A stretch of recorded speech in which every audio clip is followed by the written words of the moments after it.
सृष्टि जल से निर्मित हुई, सिर्फ मनुष्य नहीं, समूची सृष्टि। क्षित, जल, पावक, गगन और समीर, पंचभूतों में सबसे जरूरी तत्व जल। मानव की यात्रा जल की यात्रा है। इसी जल से आदिम प्रजाति अमीबा जन्मा। सभ्यताओं का विकास पानी के किनारों पर हुआ। नगर नदियों के किनारे विकसित हुए, गांव ताल तलैयों के आसपास। रहीम ने कहा, पानी गए न उबरें, मोती, मानस, चून। फिर भी पानी से उबरने का तप कर रही थी विनेश। तुमने पानी का अंतिम कतरा अपने शरीर से निचोड़ दिया। पंचभूतों का एक तत्व तुम्हारे शरीर से खत्म हो गया। तुमने अपने शरीर को उस मुकाम तक खींचा जहां टूटने पर कोई गांठ कभी उसे जोड़ नहीं पाती।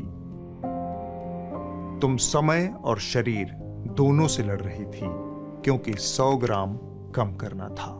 ये दुनिया का सबसे भारी 100 ग्राम बन गया। सबसे कष्टदायी 100 ग्राम, 100 करोड़ उम्मीदों पर भारी 100 ग्राम।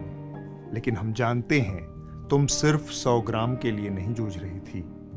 तुम मैथिली शरण गुप्त की उस औरत की लड़ाई लड़ रही थी जिसका आंचल दूध और आंखें पानी लिए युगों से अभिशप्त हैं। तुम निराला की उस औरत के लिए भी लड़ रही थी जो इलाहाबाद के पथ पर आज भी पत्थर तोड़ती है।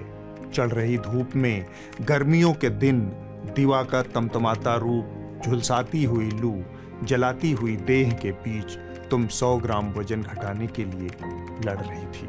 ठठरी देह वाली औरतों की प्रचुरता वाले समाज में तुम अपनी देह को थोड़ा और गलाकर उन्हीं औरतों सा बन जाना चाहती थी।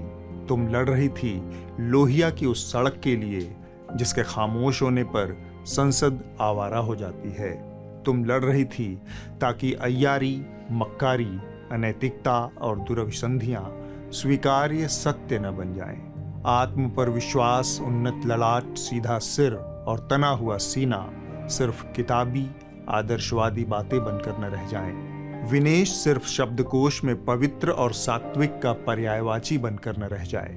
समाधियां उनकी भी बनी जो नहीं लड़े, जिन्हें डर था कि कहीं मारे न जाएं, पर तुम लड़ रही थी।